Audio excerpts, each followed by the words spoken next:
Welcome back to this special edition of InfoWars Nightly News. At the end of this next interview, we've got something really special coming up, so be sure and stay with us. But right now, we've got something incredibly important. They call Daniel Ellsberg of the Pentagon Papers, the most famous and most important whistleblower in modern U.S. history. Well, he just leaked some CIA RAND Corporation documents that the war was being lost in Vietnam and was really just about war profiteering. And so they wanted it to keep going forever. And the objectives that they had claimed to bring freedom had nothing to do with it. It was about opium and a lot more. Quite frankly, what Daniel Ellsberg talked about pales in significance to Sibel Edmonds, a FBI translator going over top security clearance, NSA intercepts. She went to work for him 3 days after 9/11, and she looked at intercepts from the mid-'90s right up until 9/11. And what she saw blew her away. She went to Congress and was gagged. The information that she was able to see confirms everything that we've reverse engineered on the outside, that 9/11 was a synthetic false flag staged event. Al-Qaeda is a creation of Western intelligence to menace the West so they can take our liberties, but also bring down other regimes in the area that try to be more sensible and build up their society. The jihadis basically are a group just turned loose by the globalists, the banking interests that dominate our country and Europe, to destroy Arab and Muslim nations that try to build up. And that's the whole history. You know, they admit Mujahideen was founded by the CIA, but it's a lot deeper than that. Look at how Al-Qaeda has been used. You know, one thing Bush said was the terrorists attacked us because they hate our freedom. And the people with Bush and now Obama have destroyed our liberties and our freedoms to a cartoon level. I mean, it's so off the charts. It's like a comic book or something. NDAA, secret arrest, light posts that listen to you, drones in the skies, TSA, molesting people. I guess the terrorists really did attack us because they hated our freedom. The military-industrial complex controlled by foreign banks, they attacked us through their proxies that took the blame because they did hate our freedom. It's actually true. The terrorists did attack us. It's the criminal elements of the government and the megacorporations who are the terrorists, and they do hate our freedoms because our freedoms and our Bill of Rights and due process would put all of them in jail for the insider trading, the trillions in banker bailouts, and the looting and criminality we see right now. And all over the world, an iron curtain of tyranny is descending over nations under the guise of 9/11 and terrorism. But in the front of the paper, not even in the back, they admit Al-Qaeda are heroes in Libya, funded by NATO, the CIA, Mossad, and others, and now in Syria. The U.S. Ambassador Rice to the UN, she said 2 weeks ago, she said, Assad, there'll be more bombings of your government buildings if you don't step down. And who's bombing them? Al-Qaeda, trained in Turkey and other areas and brought in by the United States, the so-called U.S., the criminals that have hijacked us. And all this is done in our name. The lady we're about to talk to is an inside whistleblower who witnessed this, and they've threatened her with jail time for violating national security. That national security now means their criminal actions if she exposes who Al-Qaeda was really working for on 9/11. And she has a new book out that we're going to be telling you about as well. But even the ACLU calls her the most classified woman and one of the biggest whistleblowers in history. And again, we have to pray for her and support her and get her book because she is right now facing the potential of them threatening to come arrest her for publishing this book. Sibel, good to have you on with us. Thank you for having me on again, Alex. Well, we had you on the radio yesterday, but now I just want to sit back, and I've got some questions later, but in the next 15 minutes or so, you've got the floor. Okay. Go ahead. Start with a question, and I'll get going. Well, just tell people how it all began. I mean, because last time I directed the questions. In this interview, I want you to be able, if you were addressing millions of people, which you are, I'm asking you, what would you say to them? What's most important in your huge story that's been confirmed? Well, the most important thing is, what is our government doing? What has it been doing? And why they have been covering up what they have been doing for so long. Because, if you're not engaged in something really wrong, outrageous, you won't have this need to cover up. You won't have to classify 5 million documents every single day. That's what they do. There are billions of documents. These are government documents. This is supposed to be the government of the people, for the people, by the people.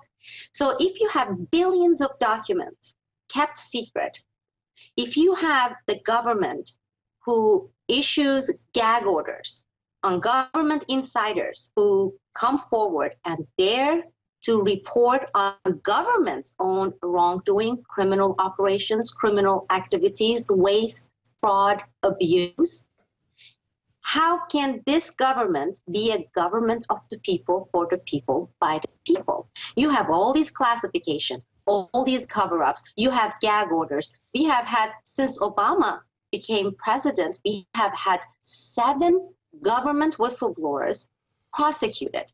Look, even Dan Ellsberg didn't go to jail. And guess what? Outside Dan Ellsberg, we haven't had a whistleblower that has been indicted, ever. And just in this short period, we have had this president, the so-called liberal president, that has convicted 7 government whistleblowers. Their crime? Coming out, letting the public know that their government is engaged in criminal activities all over the world and here in the United States, whether it's torture, whether billions of dollars. Look at all these people who can't afford in our country to pay for their medical bills, okay?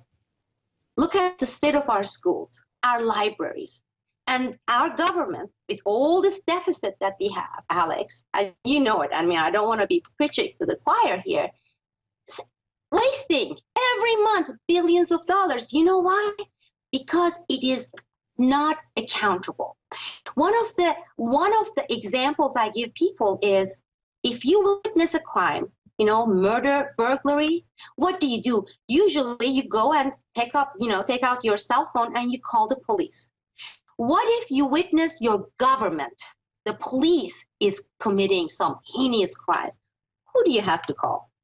If you look at the federal courts since 9/11, find one case where the federal court has not sided with the government and helped the government cover up, whether by accepting secrecy and state secrets privilege, or just plain going and indict a whistleblower. And they have a name for that. It's called tyranny. Please continue. It is. And you know, when we come, whether we the government insiders who have come out and they say we blew the whistle, we basically told the people what we saw being done to our national security, to our welfare, national welfare, by our own government. That if you come out and say it, you say it in your show every day. I say it, right? They call us the radicals, the nutcases. These are the marginal people. There are 9/11 crooks. Oh, the other one is a conspiracy theorist. They have now put millions of Americans in this bucket with the help of the mainstream media. And I always add, Alex, with the help of the alternative, quasi-alternative media. A lot of people think, oh yeah, well, I'm not reading Washington Post or New York Times. I am reading so-and-so. Go look who's funding so-and-so. It's actually on their website. If it says Rockefeller and Soros and Carnegie, are you reading alternative views and news? Are you under that illusion? So when I say with the media, they are, because more and more people are waking up and the number is increasing, the number that our government and our media designate as nutcases, conspiracy theorists. That's what we are, millions of us. You know, it's like the story of this king and this poisoned well.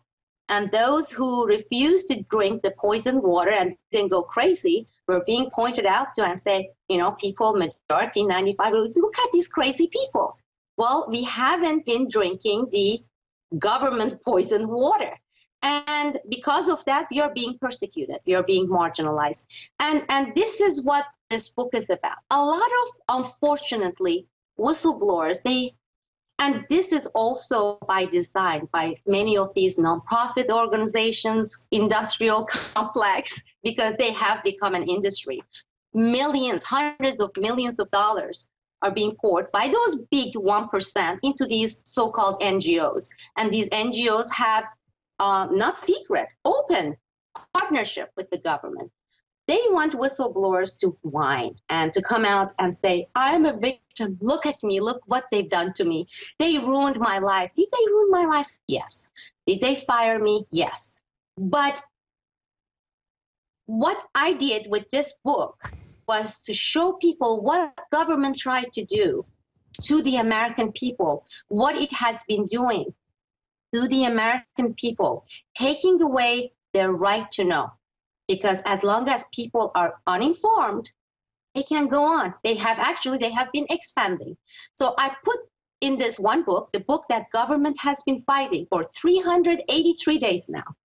They have been saying you're not allowed to publish a single word in this book. My attorneys and I kept sending letters to them saying, cite a law. Oh, well, we're going to cite the classification. We have to redact them. We have to redact everything. I said, well, you had 30 days to do that. We are moving forward. We are armed, by our First Amendment is on our side, and we're going to do it. Because we have to push it. Every time we have an opportunity, we have to push it. If we just sit and take it, every day is going to get worse. Today, they started by having us remove our shoes, Alex. But one of the things that for me it's ironic is if you step back and look at people removing their shoes, what do you see? We actually bend over, right? This is like bending over before the kings. There they are, the government badge people. We are untying our shoes, bending over, removing our shoes. Psychologically, they are training us to see them as the superior gods, like the Greek gods. Well, what about the famous photos in film of people in Nazi Germany stripping down and going into the facilities? It is psychological warfare. You take the shoes off, then it's the belt off, the coat. Now we're going to put you in a scanner. Now we're going to touch you on top of the scanner. Now we're going to go in your pants. Now we're going to make Miss USA cry. Now we're going to take your child, your 2-year-old, as they scream away, and we're going to strip search them behind closed doors. Now we're going to take old ladies behind closed doors. We're going to exercise power over you. It's totally clear the terrorists attacked us because they hate our freedom. The terrorists are the people that hijacked our government. But for people that don't know who you are, or have just seen the headlines in the news, recap the fact that there you were as a language specialist for the FBI at the highest levels of national security, looking at all these NSA intercepts. You had these degrees. You believed in the system, you said yesterday on the radio. You go to work and then walk people through the process of telling Congress what happened.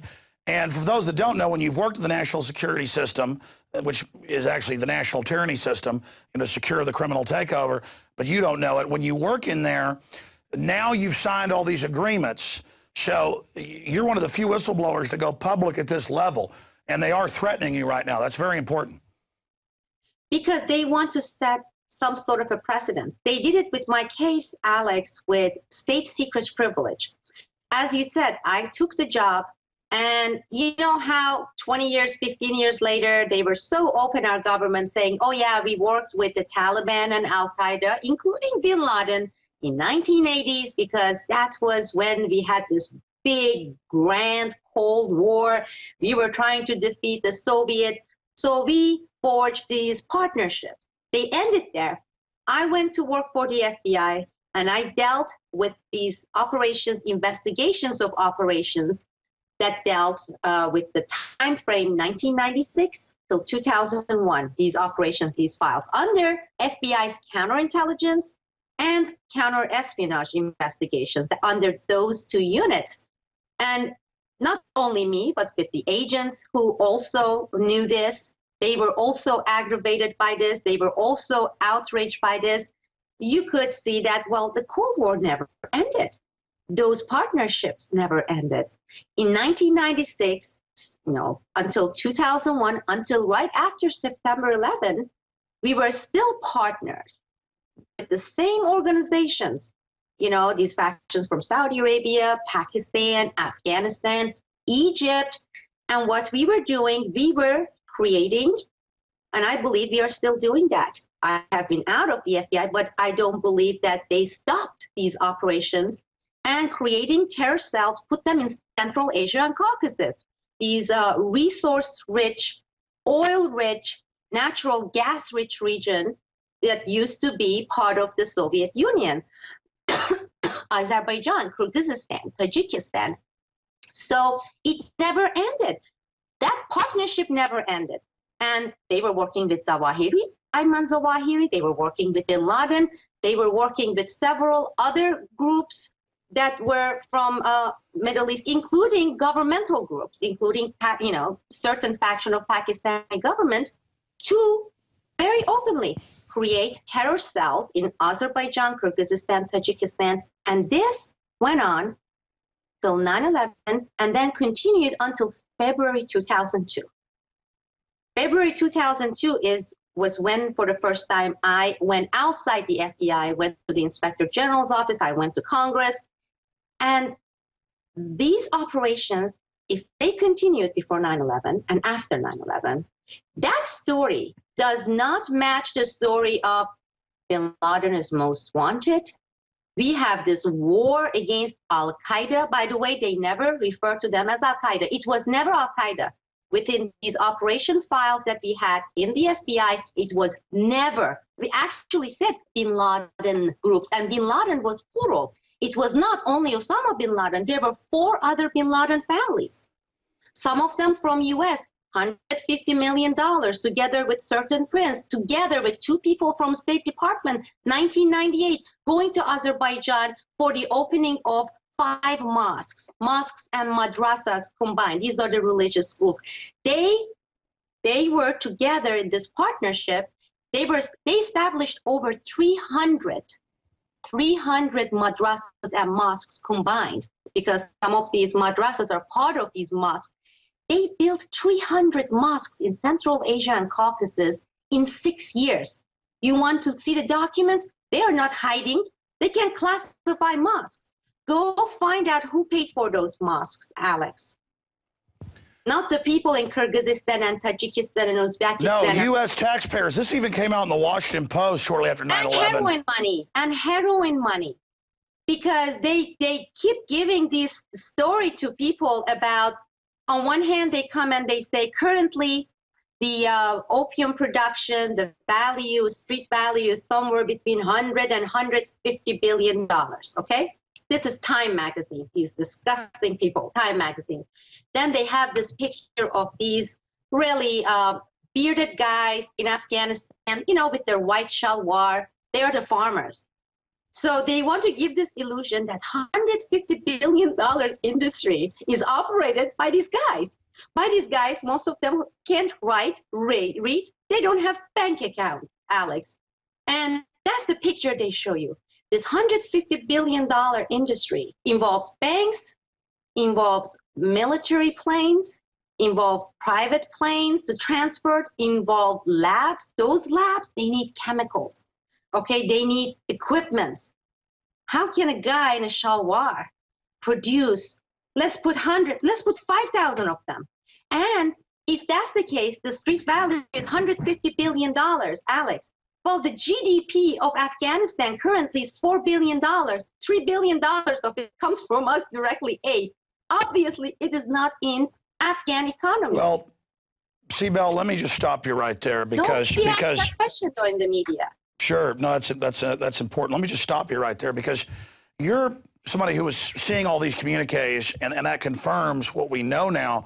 But why are they trying to block your book when it was first being published, when now everything you're saying for 10 years is mainstream news? I mean, it's hidden in the news, but it's like, yes, NATO is funding Al-Qaeda to take over Libya and Syria. And yes, opium production is now 93% of world production in Afghanistan from less than 10%. And they have the troops on TV saying we're forced to grow the opium. They don't even hide it. And you're using the old argument people used decades ago of hundreds of billions in drug money. It's being laundered by the big banks. Now it's come out that Wachovia and Wells Fargo and all these guys are laundering the money. It's not even hidden. So people always say, well, there'd be whistleblowers if something like this was happening. We have had several whistleblowers. Exactly. We've had whistleblowers. this is going on. It's clear what's happening, but specifically getting into the communiques, right up, because you were on my show a few years ago and you said, when you first started, breaking your gag order, you said the West was commanding al-Qaeda, including senior people, right up until 9/11. So, I want you to go into that, and you talked about money, guns, drugs, things like that, the types of things you saw going on. You said that, and before I get into that, Alex, you say, well, everybody knows, so what's the big deal? 98% of people don't. Alex, you may be fortunate to be surrounded by people who are informed. They are the ones who go to real alternatives. Okay, so let's say you have 1 or 2 or 3 million listeners, people who go and read. That's it. And take a look at that percentage. I mean, those people who are tuning into Larry King, the ones at the airport, they're rushing through and buying Newsweek and Time magazines. My neighbors' friends, my daughter's friend's mother, they don't know. In fact, you won't believe this. Nobody knows in my neighborhood who's Sibel Edmonds. They've never heard of it. Yeah, it wasn't CBS 60 Minutes. Somebody may recall there was some FBI whistleblower, but you're talking about these issues, and thanks to the quasi-alternative media and the mainstream media, you're looking at a very small percentage who read, let's say, Peter Dale Scott, and they listen to your shows, and they are, they're exposed to what we're exposing. Thankfully, the number is going up. This is why I started my site as well. But with this book, the government knows this is not a mainstream book. This book, nobody can see it in bookstores. You know why? Because the top tier publishers, they said, oh, we believe it will sell very good, but we're not going to touch this. At this point, this case is still in some ways hot. We don't want to be in the wrong side of the FBI. Another publisher said, American people, they like to read in political books like this, one side or another. It's either Republican or if it's Democrat. You're coming and trashing all of them, saying they're all corrupt, they're all awful. Well, that doesn't happen. Well, yeah, you're exposing, like Ron Paul, the whole phony game, but more and more the people do know the emperor is wearing no clothes. But, let's be specific. You tried to go through the establishment route. The FBI is supposed to have a month to either cut stuff out or argue that. They set on a year. Go over the threats you've gone through, that whole process. Sure. See, I started working with the FBI 3 days after 9/11. This is September 14, September 15, 2001. I am naive. I have a master's degree in public policy. I'm a first-generation immigrant. I'm a great believer of this great nation of separation of powers and system of checks and balances, freedom. I was active, my family. If you read this book, you understand where I come from. My father was tortured by Iran's Shah, okay? His toenails were pulled. He was a surgeon. He was a doctor. Do you know why, Alex?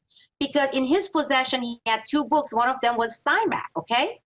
So that landed my father in jail. So I come from that background. I thought I'm in a country, all I have to do, like most Americans, I go and vote every 4 years. Everything seems to be taken care of, like many Americans believe. Just eat hot dogs, it's 4th of July, yeehaw, just celebrate. Well, that was the mentality I had when I went working for the FBI. And I signed these documents, classification documents, saying you are getting top secret clearance.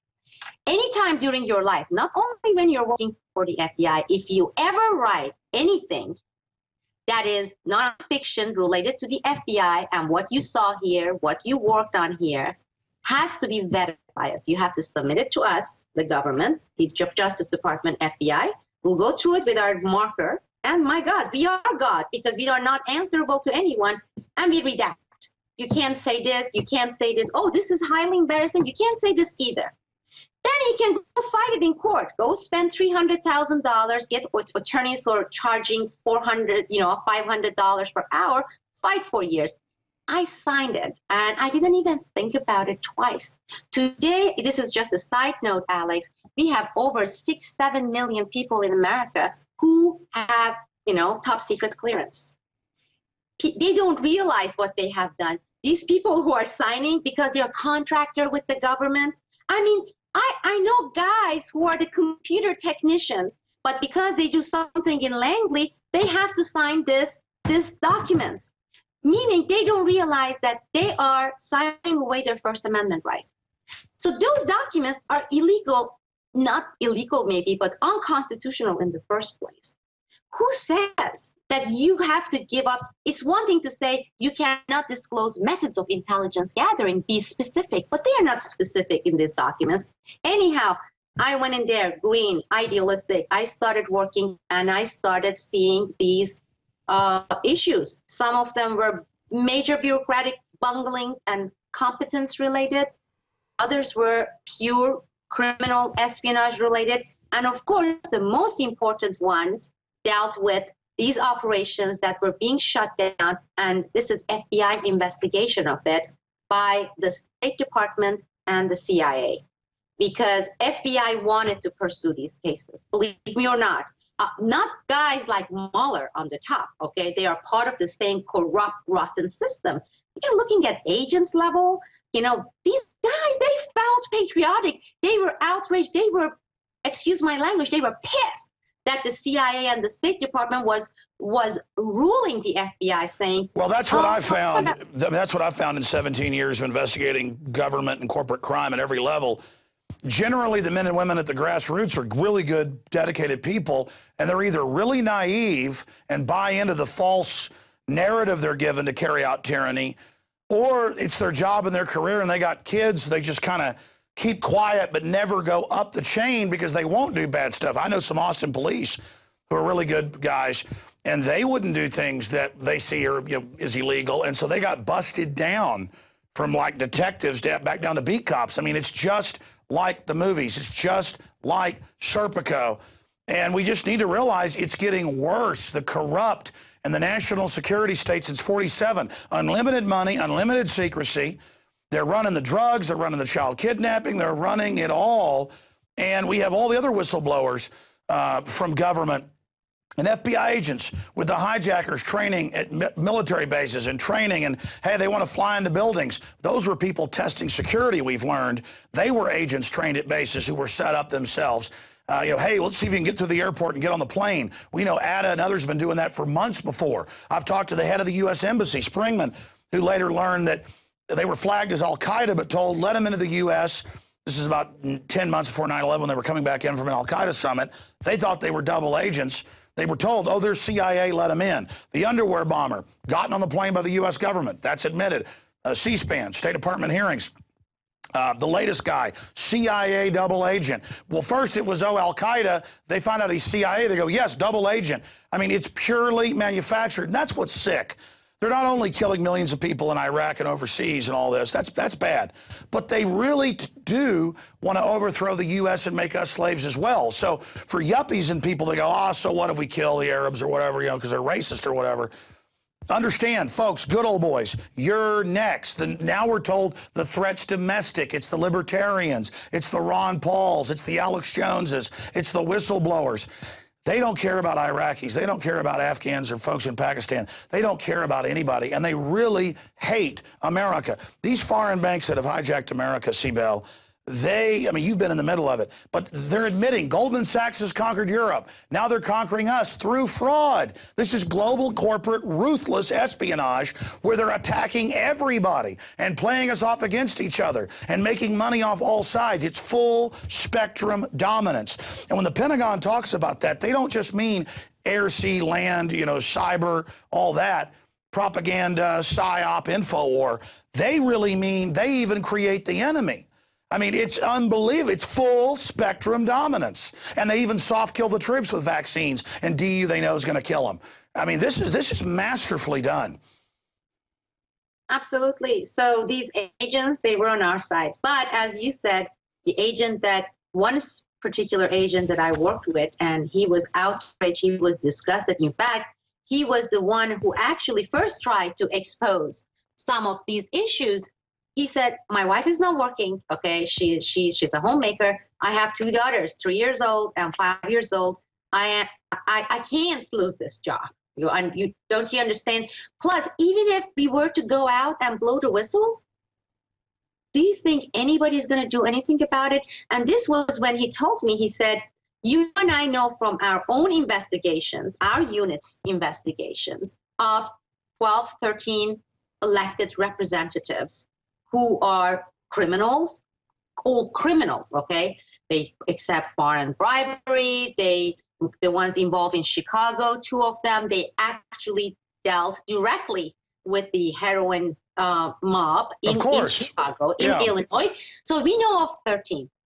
How many do you think other units have under them that they have exposed? So if you're going to go to Congress and report, Sibel, how are you going to determine who's clean? How you are going to determine that? At the time, I thought he was jaded. At the time, I thought he was being too cynical because I was naive. I mean, I was naive in every step, because even after my eyes were open, as far as Congress was concerned, I was following these issues in courts because I believed in federal courts.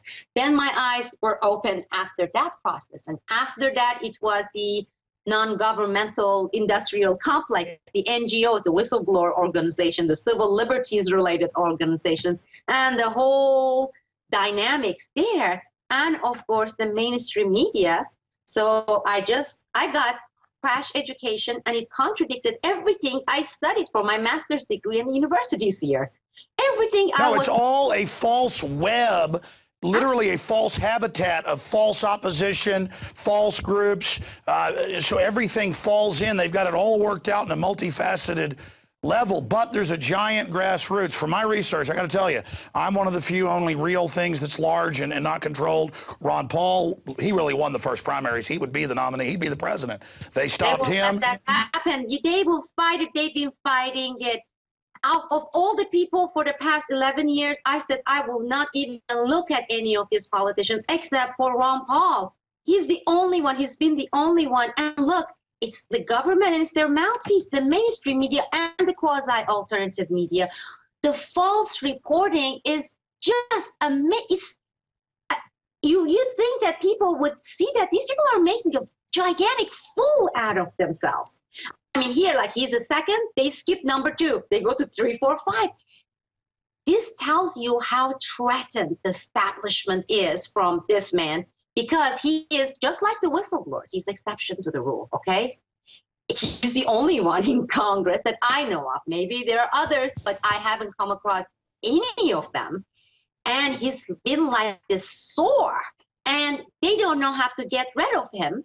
So they're trying very hard. But also the harder they try, the more obvious becomes that how threatened they are by this one man, which tells you the power of it. This is why I get upset, because I'm talking with these people, Alex, and they say, well, what are you going to do? If you're going to be either Romney or Obama. And I say, why don't you vote third candidate, an alternative? They automatically, they say, oh, they're not electables. I say, who says so? And they can't explain. Do you know why? They don't know why they are saying it. They see it on the media. They see it on the newspaper. They hear it every day. Oh, Larry King. Oh, yeah. Even when they say Ron Paul is cool, I like him, but of course he's not electable. Well, you say that 100 times a day, people are going to start like parrots repeating it. And so when I grill them, I say, why do you think he's not electable? What if you and everyone who says Ron Paul is not electable, a third candidate, independent, is not electable, go and cast a vote and say, I'm going to do it because I'm disgusted with the 2 anyway. I'm not going to take the lesser of the 2 evils, because what is it? One ranks 100 in the scale of being evil, and the other one ranks 99. I'm going to vote for the other guy who's 99% evil. Great. That's not the mentality we need. What will happen if you cast vote and everybody who says that there is this, again, media, education system, universities, the academia, they repeat it. This is like brainwashing. So people walking around like robots saying, oh, I think Ron Paul is a great guy, but he's not electable. Why? Well, he's just not electable. He's just too different, and he doesn't, but they can't really put anything. Then some of the other ones, they say things like this, oh, because he's racist. I say, really? Leslie, I come from Middle Eastern background. I'm female. What makes you say Ron Paul is racist? Give me an example. They say, oh, I don't remember. I read New York Times said how he's with the skinheads. You see, this is the psychological warfare. This is the psyops. Psyops are not geared for Iraq or Afghanistan. The psyops happening here with elections in the United States on daily basis. How many people are exposing that we are under psyops? And you know what? When you and I say this, Alex, nutcases. Conspiracy theorist Alex Jones was interviewing conspiracy nutcase Sibel Edmonds. And they said, we have this great scheme. Well, it is a great scheme. Because when I hear people repeat these things, when I ask them why and they can't answer, they've been programmed. Who programmed them? You tell me, Alex, you know this. Well, you're right. It's true, and they just use these little throwaway terms. But then you've got things like Building 7. The list just goes on and on. But people are waking up more and more to the fact that they're being lied to. They just feel powerless. And as more whistleblowers go public, slowly but surely, now it's accelerating, more have the courage to come forward. I mean, obviously... Alex, I don't know. I mean, you are right. More and more people are waking up. I agree with you. But whistleblowers, this man, Obama, has done more damage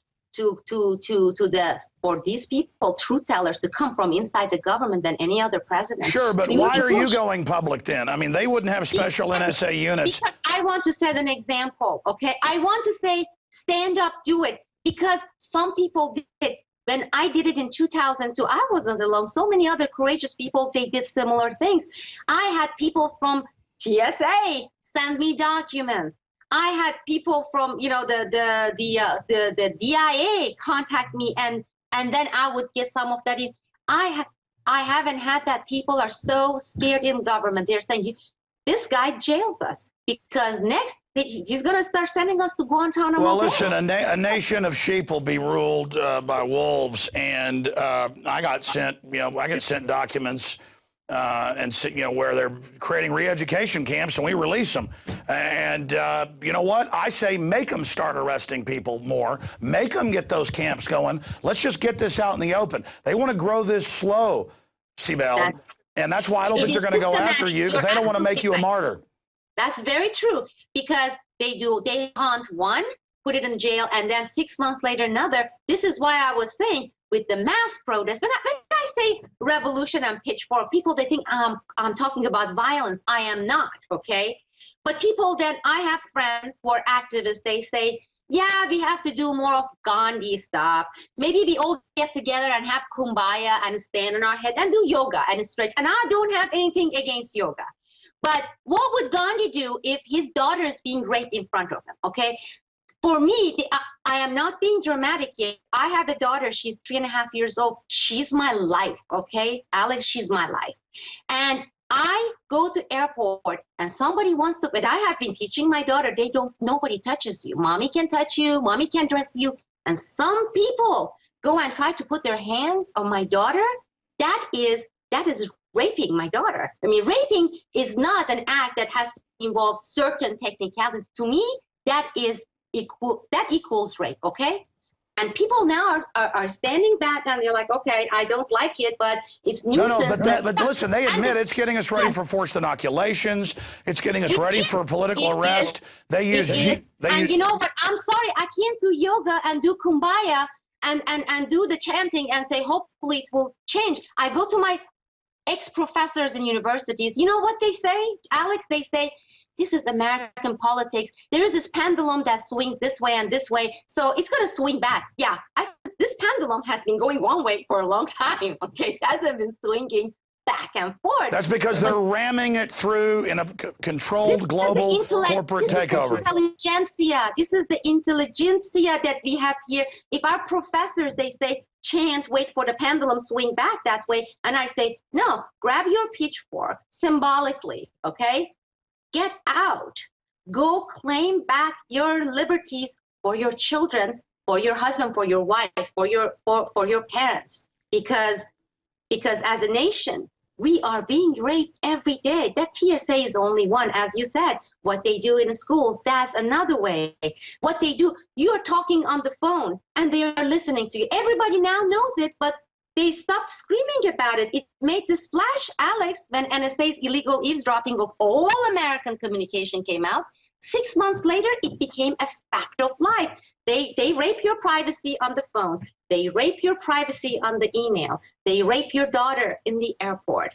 They rape your son in schools. How long are you going to sit and put up with being raped?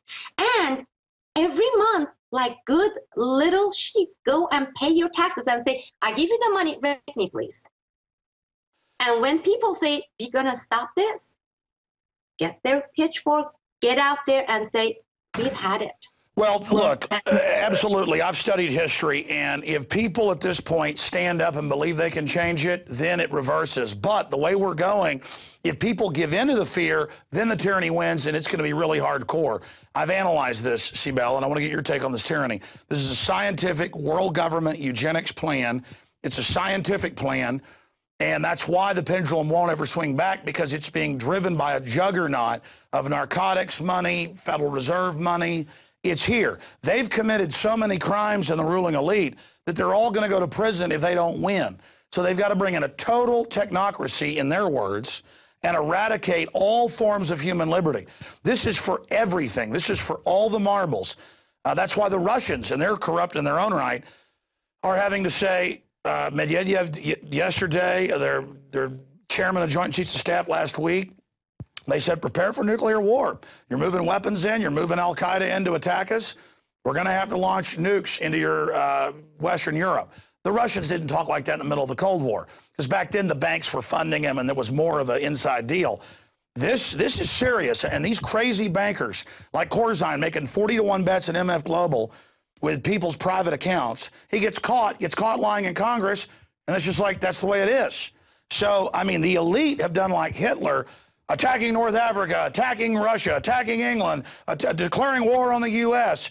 You know, and Hitler just, so many others in history. We see Napoleon doing the same thing.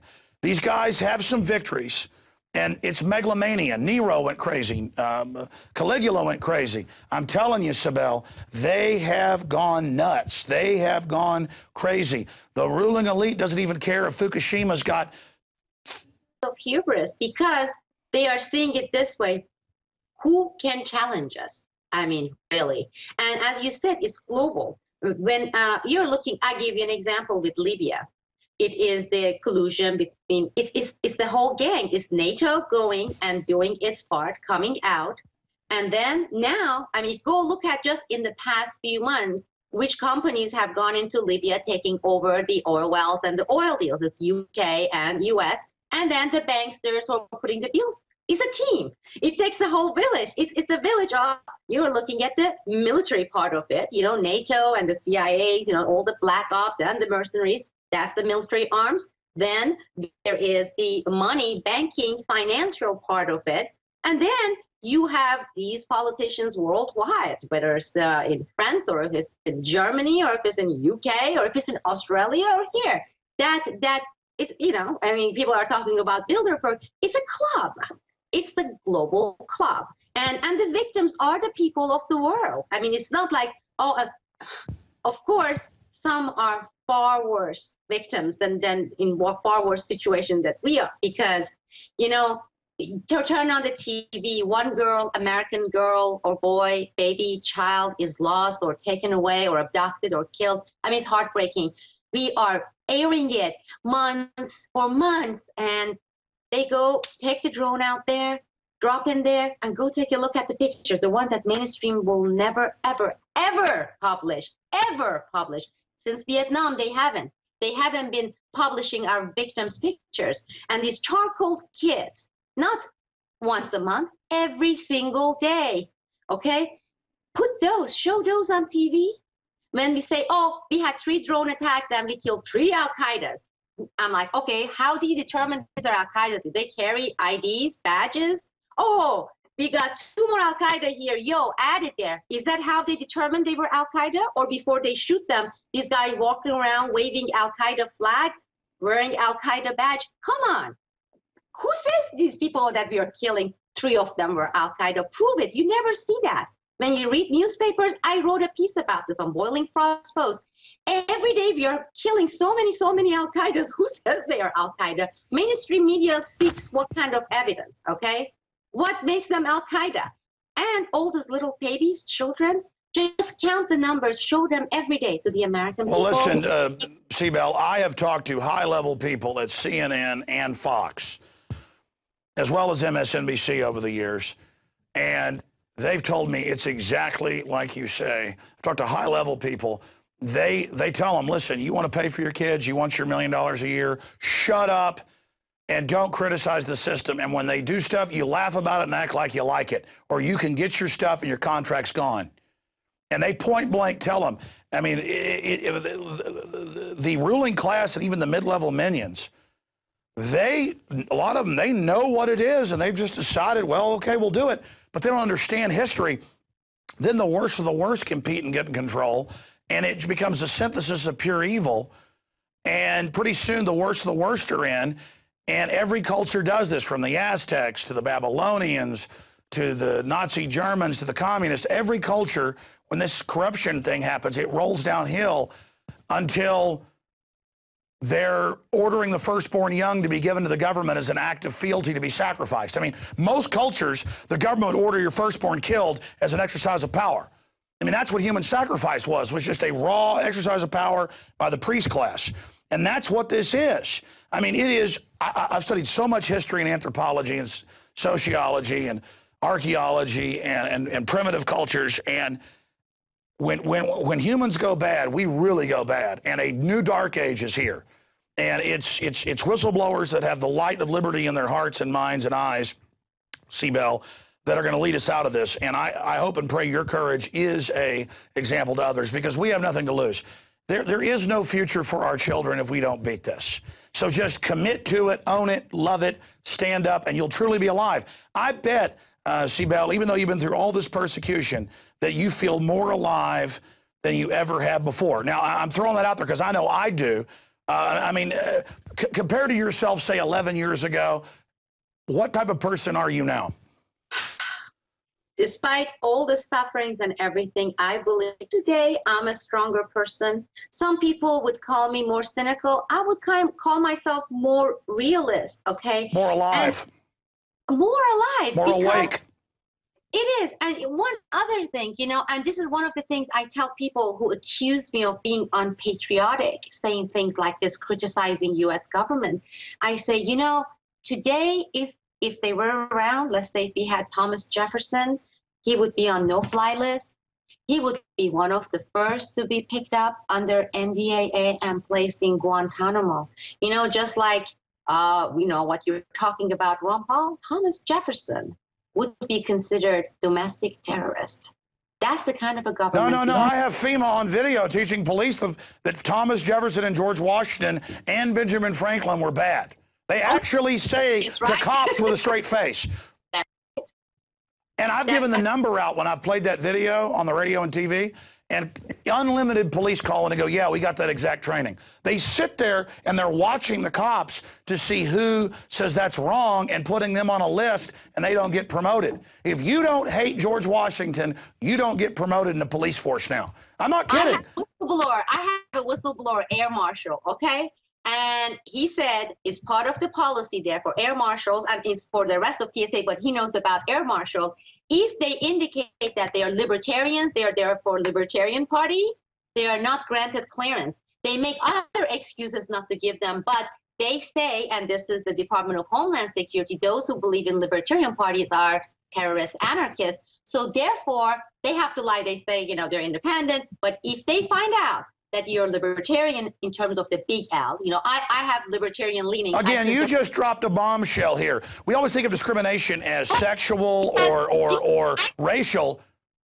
Get this air marshal on your show. I believe I can persuade him. Decorated veteran. He's been, you know, before with the military. He got disgusted. He got out about 1.5 years ago, and he is little L libertarian, not the party, but he's libertarian minded.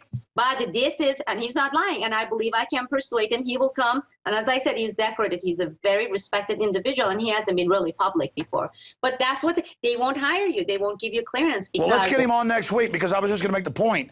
We think of, and the media harps on, discrimination is racial or religious or sexual, and sure, all that goes on. Instead of thinking, okay, Obama shut down coal power plants that his buddies didn't own, but he gave waivers to General Electric, or he gave waivers to 2,000 companies to not get health insurance for their employees, but the little hamburger shack that can't afford it, they have to and go out of business.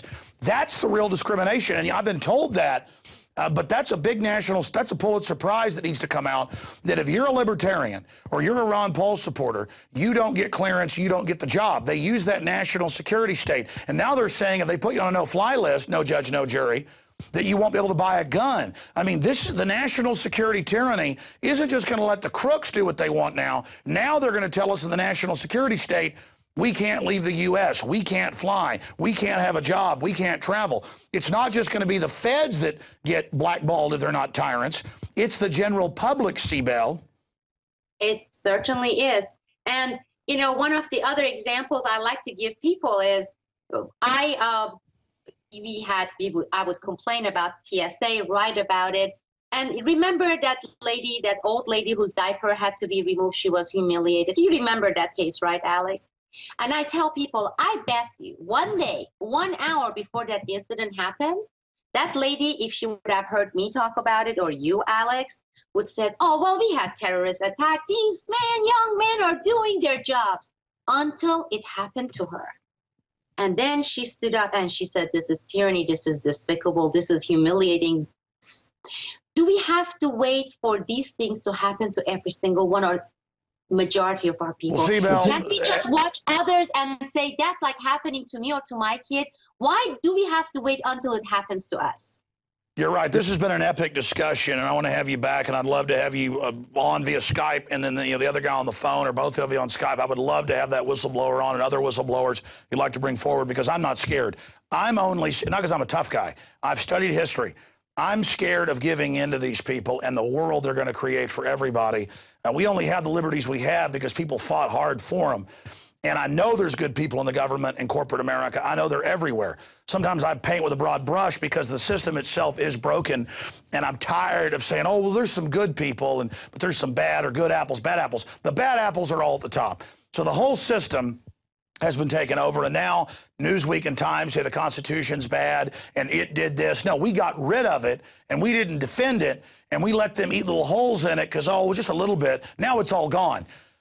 It's running like blood out of us. This country's going into shock. We're dying, and this is an epic moment. We've got to stand up and say no, or we're going to lose everything. The criminal element is robbing everything.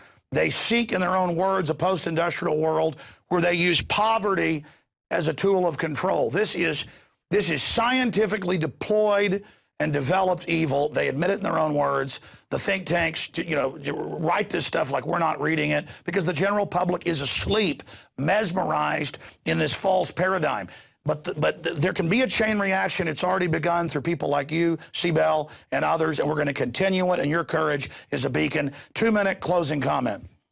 Well, you basically cited the reason of why, after all these years, I decided to challenge the government and come out and write this book, Classified Woman. I wrote it, I challenged not only the government, I'm still challenging them. I challenged the establishment, the 1%, the corporate, mega corporate publishers.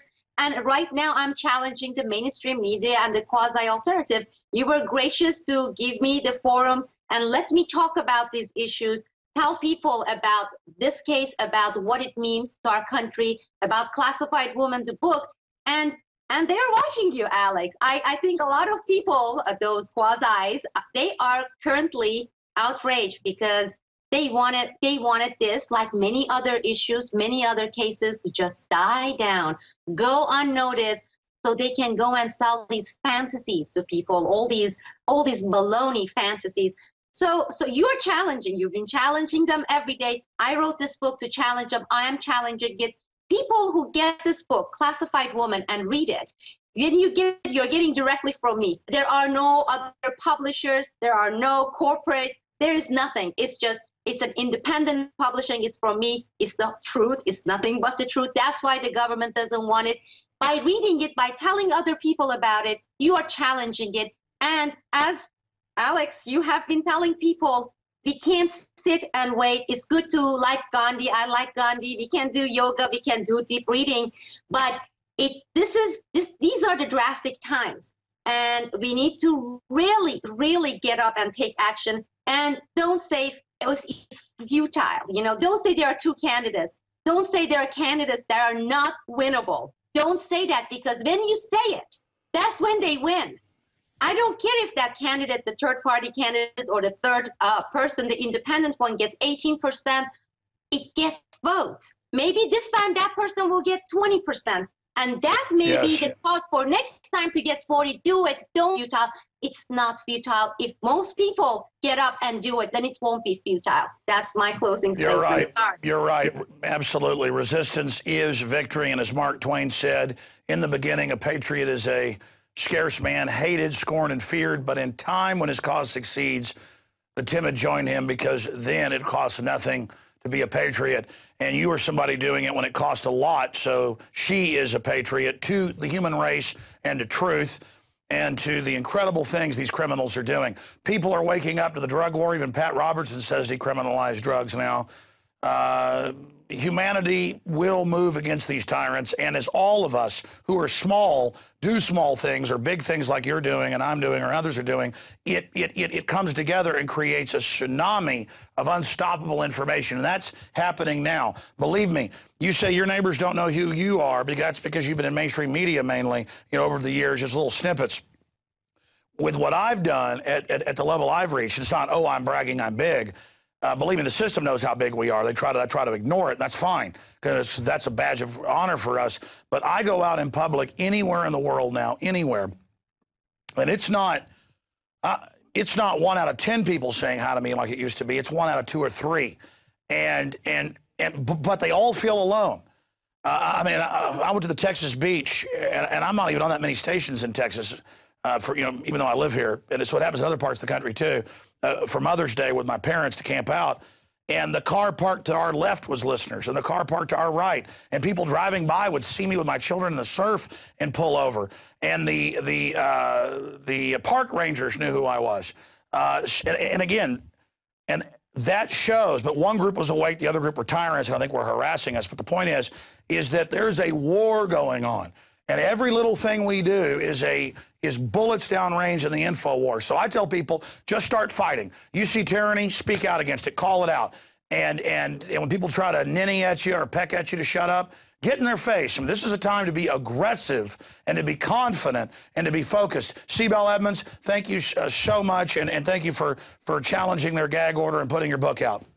Thank you. Greatly appreciated. Wow, amazing. Wow. Thank you. We'll have to get her back on in the near future. We're going to go to break and come back with the cartridge box. You know, there's many ways to vote. There's the ballot box, there's the cartridge box, the grand jury box, and the globalists just tamper with the computer boxes. But we're going to come back and give you a journey into the fun side of the Second Amendment. I like gun shows on TV. I don't watch a lot of TV, but I like watching some of them, and I watch stuff on YouTube, all the shooter enthusiasts. So we're going to come back with my idea of that right after this quick break, and then that will conclude this marathon edition of InfoWars Nightly News. Don't forget, she's under attack. Get her book and support her. We're under attack. I don't even get into how we're under attack, but believe me, we're under financial attack, a lot of other attacks, and it only makes us stronger, quite frankly. It only makes me get up earlier in the morning and work harder, know how real this is. I was going to mention this, Sibel, but I forgot to do it. You know, when the government calls up and tells you what your wife was just telling you and threatens you and goes, yeah, that's right, we're listening to you, punk. Or they call your wife up and say, I see your dog in the backyard, can't wait to cut your head off. I mean, and this has happened before in front of my crew. Like when I was at Bilderberg 4 years ago, same place they're about to have it in Chantilly. It had just ended.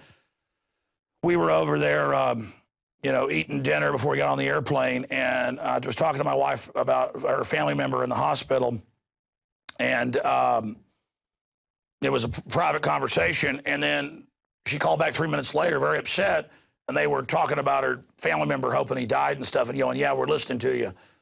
I mean, that's who works for this government at the higher levels. And I know it was all the guys that I just seen as their security detail. They were U.S. government, State Department. They think calling up and being mean to an American citizen, a journalist's wife, is cool. Listen, buddy, all you did was give me massive energon cubes. You understand that? All you did was give me fuel. All you did was recommit. All this stuff, that's not, there's 100 other stories. All of that only lets me know how real it is. Believe me, folks, this stuff is real, okay? This is so real, I can't even explain it to you. And these are bad people. And the little minions think it's cute to call up and tell somebody's wife stuff like that. People that call up and threaten to cut her head off, stuff like that. Folks, do you want your kids growing up in a country like this? I know you don't care, you're a mercenary. But there's a lot of people in the system who aren't bad. You feel bad when you're part of this for a reason. It's not good for humanity. I see so many cases now where cops or retired cops have their sons and daughters tasered or beaten to death for no reason by police. Folks, all this comes back on you. All this stuff's going to come back on you. Look, you don't have to wait to die to be judged. You can debate all that all day. I've learned one thing. What you do comes back on you. What you do comes back on you. And you can call that God-fearing. It's like you feel the universe looking at you. You know when something's not good. You got to go with that conscience. Okay, that's your inner compass. The globalists want you rudderless. Don't be rudderless. We're going to come back and have some fun. I'll tell you, this is spectacular. This is spectacular. First half's powerful. Second half, spectacular. 15-day free trial, prisonplanet.tv. You put fuel in our tank, help us be strong, help the crew be strong and be financially secure so they can work hard and just work hard for liberty, work hard for ourselves, work hard for you. We're all in this together. We're all in this together. I can feel the power of humanity rising. We are going to stomp the globalist right back to hell where they came from. Stay tuned.